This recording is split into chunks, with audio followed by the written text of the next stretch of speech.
കഴിഞ്ഞ ദിവസമുണ്ടായ ശക്തമായ കാറ്റിലും മഴയിലും റബ്ബർ ഒടിഞ്ഞു വീണ് വൈദ്യുത ബന്ധവും ഗതാഗതവും തടസ്സപ്പെട്ടു. കൊല്ലം ചിതറയിലാണ് നാശനഷ്ടം കൂടുതലും. കിഴക്കുംഭാഗം പാങ്ങോട് റോഡിൽ ഗതാഗതം പൂർണ്ണമായും തടസ്സപ്പെട്ടു. വൈദ്യുത ബന്ധവും തകർന്നു. കടയ്ക്കലിൽ നിന്നും ഫയർഫോഴ്സ് എത്തി മരം വെട്ടിമാറ്റി ഗതാഗതം പുനഃസ്ഥാപിച്ചു. നിരവധി വീടുകളുടെ മുകളിൽ മരം വീണു. ആളപായം ഇല്ല. കാറ്റത്ത് നമ്മളൊരു പ്ലാവ് ഒടിഞ്ഞ് വീണ് നമ്മൾ ബാത്റൂം പോയി, പിന്നെ ടാങ്ക് പോയി, പിന്നെ അടുക്കള മൊത്തം ഫുള്ളും പോയി. മൊത്തം എല്ലാം കൂടെ നല്ല നാശനഷ്ടങ്ങളുണ്ടായി.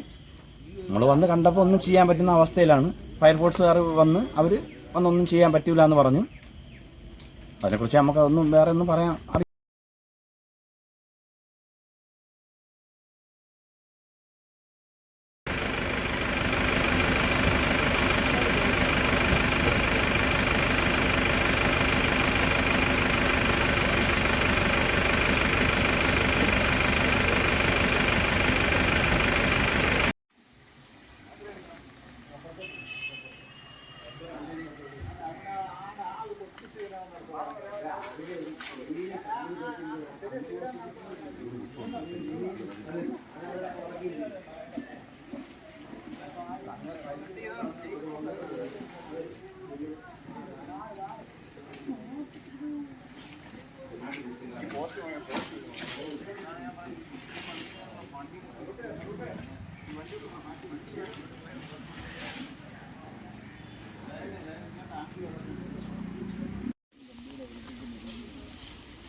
പോയി.